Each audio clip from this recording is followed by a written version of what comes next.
cigarettes. Most of his figures, most of his corporate tags, those kind of things are late 60s, 70s. So it kind of brings back that nostalgia.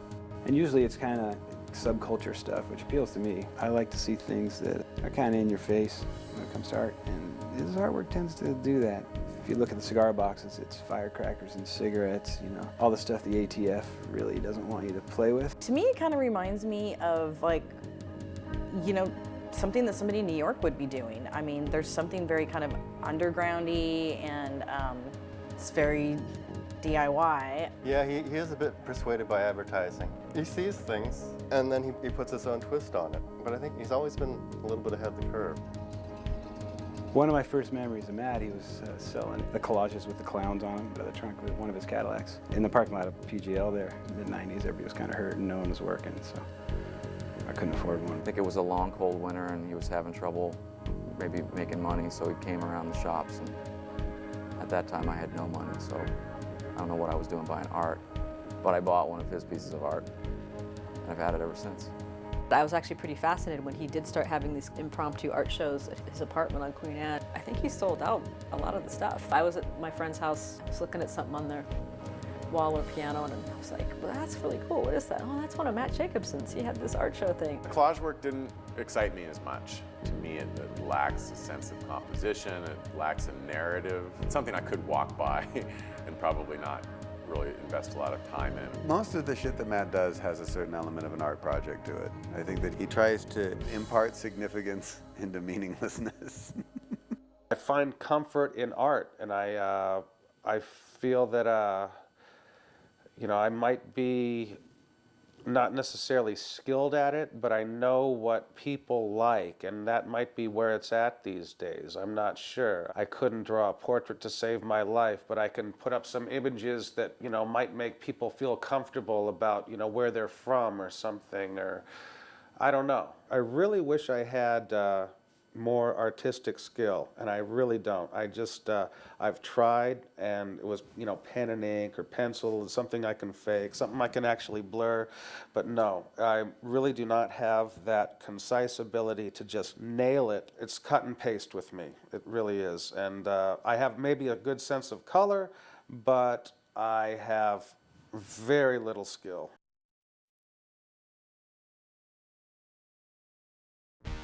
I remember being impressed by the cigar box diorama because I only thought he did the Wheaties thing on a whim, sort of like a stone drunk whim thing. But I remember thinking that the cigar box was a decent piece of art, and it was great that he was behind it. Matt's cigar boxes are essentially Cuban cigar boxes of some sort, or at least some sort of reference, and just with all kinds of social commentary and things that he's found, little plastic items, everything from bottle caps to wrestlers, you know, and it seems to work when he puts it all together. It's pretty slick. I first saw him, I had to have at least one, you know, and I think I got 3 or 4 or 5 now. I love this one because of, well, a couple reasons. One of them is this man here with the cigarette that, if the light is right, it actually looks like it's burning. And then here in the Land O'Lakes lady, you can lift up the little box of butter there and actually see her boobs, which is a family favorite feature. But yeah, this is currently my favorite. I think the thing that also sort of fascinates me is the fact that he still doesn't have a computer. I think that allows him more time to be more tactile with these type of things, looking at imagery rather than the thousands that you'll have on the internet. And without those other details to sort of frame it, he has that one, focuses on it, and expands with his kind of thinking and ideas and sense of humor, and can run with it. Art has gotten so far out and so, I guess for a lack of a better term, just bullshit. But when really you think about art now, it is just intertwined and forced upon us, whether we like it or not, in terms of typefaces, colors, what network is bringing you what. It's there, whether you like it or not. It's not the old world, which used to be kind of neutral colors. It is a popular culture world where things are kind of forced upon you to attract, to bring out your desires, and it manipulates. It's interesting, it's fun, it can be overwhelming, but it's basically where we've evolved to. I don't think of him as being an artist per se. I don't really have never seen artwork by him, but he lives this life where he's always putting art out there. I think his medium is a little bit different than how we think of traditional art, being paintings, photographs, or any other variety of art. But I think it's just as valid as a body of work as anyone else's. He's kind of like a walking piece of art. Just everything he does is goofy and his own. He pulls off stuff that most of us couldn't pull off in his everyday life, but he doesn't call a lot of attention to it. He just, he just shows up with 4 Rolexes on each arm.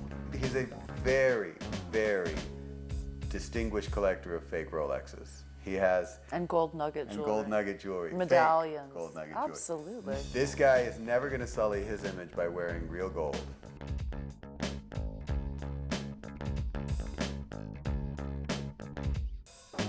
You can't explain why he goes out to a bar in like crazy clothes and bling, or where he gets the clothes, or why he want to dress up like that. This is where we kind of click, is that I like to theme dress too, but I do it for a reason. Like, if there's some party or something or whatever, then I have an excuse and I'll do it. He doesn't need an excuse. He'll just dress like a freak on any given day. And he's famous for those floral pants. People don't even know his name. You just say the guy in the floral pants. They're like, oh yeah, that guy. Do you remember the time that Matt got a big wig and came into the 5 spot and sat down right next to one of his oldest, dearest friends and ate an entire meal? And the guy next to him, his friend, had no idea that it was him until the very end of the meal. It's like a whole different persona that he takes on when he's dressed up like that. He usually adopts the personality to go along with it, which is a little more of a celebrity. That's kind of Matty Bear. Yeah, I was just going to say that's when the mayor goes out on the town. Yeah, when he's kind of amongst his peeps. There's not a lot of guys who can really dress that way and pull it off, and Matt can. He talks the talk, but the guy also walks the walk, and I think there's a lot to be said for doing what he does. His creativity he brings out day in and day out, and that's admirable. I wish I had a nutsack as big as Matt's.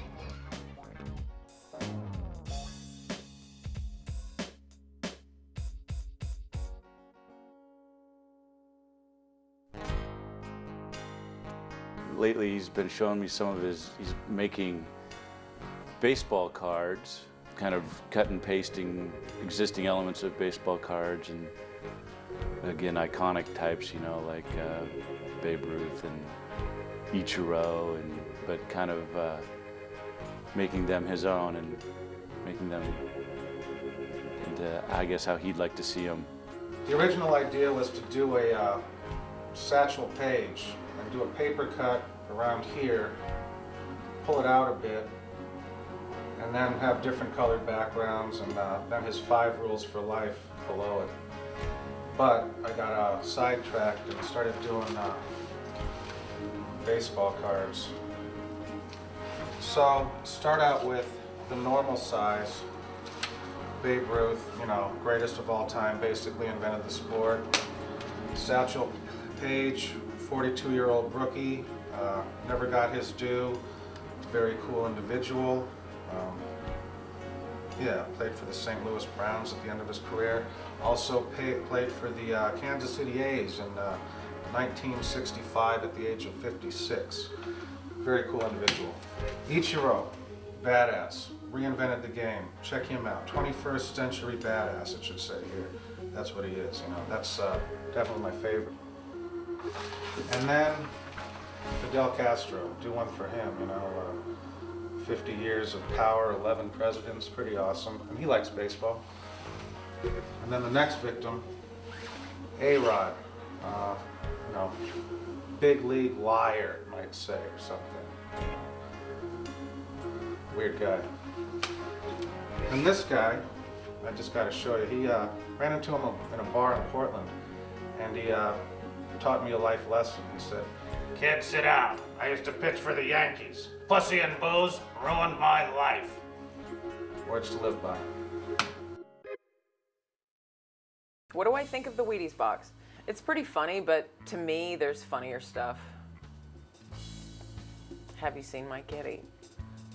It's just, I mean, that's the crest as far as I'm concerned. I think the story behind the poster is he was house sitting, and this could be totally wrong, but this is what I remember. I think he was mad at his girlfriend or something. He had to house sit for his cat, for her cat. As I hear, and then this could be wrong, that they were put in charge of taking care of this cat. The Where's My Kitty poster actually started because your sister really wanted to see a picture of the new cat. And he took my cat and held it in front of his crotch. That's how I saw the cat for the first time. It's even creepier because it's in her, childhood bedroom that hasn't changed one iota, but all of a sudden there's Matt with this cat that the cat looks rather surprised in the picture too. The cat disappeared for, I think, 3 days after that. No one could find the cat anywhere. And then when he got back to Seattle, he got the brilliant idea, To make flyers. Have you seen my kitty? like a lost cat flyer. He put them up like rock show flyers On the all telephone over poles. town. My parents sent me the poster and said, here's your picture of your cat. Yeah, they thought it was pretty funny too. I thought he was a genius, and I think I might have fallen in love with him a little bit. I don't think Matt's in as good of a shape as he was in that picture, just for frame of reference.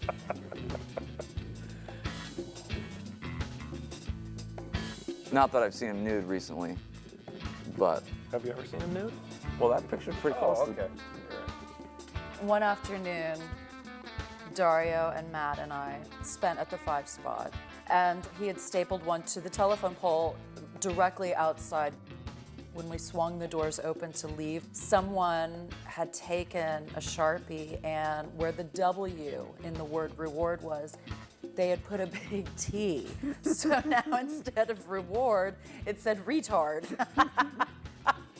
And I love that. We'd be out and somehow the conversation would come up. Have you seen that poster of that guy? Have you seen my kitty? And I mean, I can't even tell you how many times I heard that story in bars all across Seattle. And I would hear people telling the story, and it was just so weird for me because it was my cat. And it was my bedroom. But I didn't know these people that knew this story.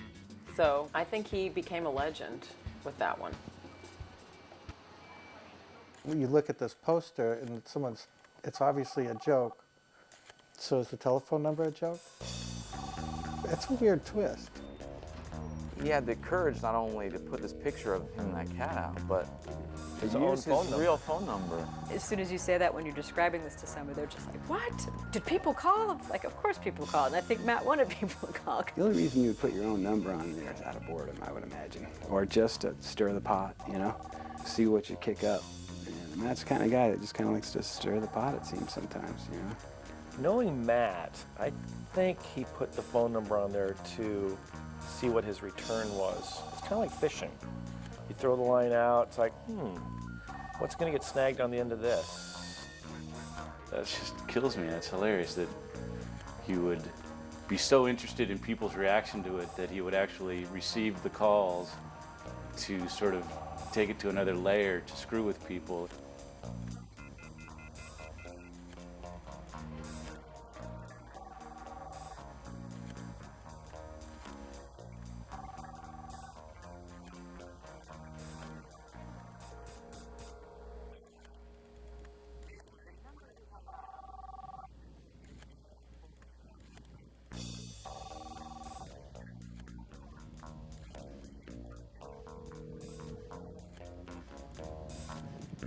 You could pull off a stunt and not use your phone number.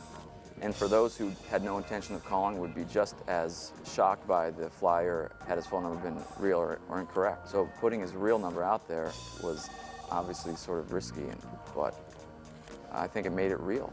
I think the other two projects came with his idea in mind and then take the picture.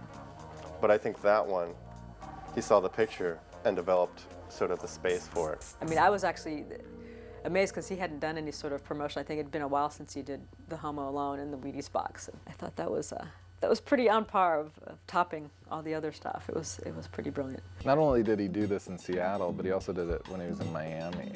And he was talking about the kinds of calls he was getting and how different they were, and which I think is kind of great. Most of the phone calls he got for the reward were from like gay men. You know, Go figure. gee whiz. Well, I know that when Matt put the kitty posters up in San Francisco, he got quite a few calls, and I don't think the cat made it to San Francisco. Yeah, I don't think it would be about finding his cat. No. Well, I know one time he got a phone call, well, from, some complete leather daddy that was like, oh, I found your kitty. He won it back.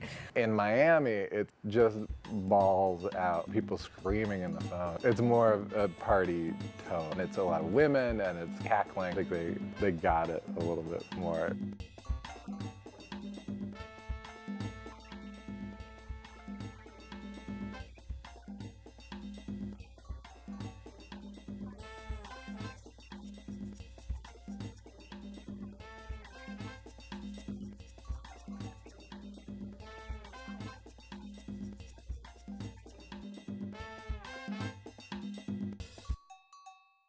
You know, he put the posters in all these cities, including put them all up over Queen Anne, the neighborhood he grew up in. Queen Anne is a neighborhood that when I was growing up was really blue collar, but now it's really neat and clean and posh. And Matt is just an anachronism.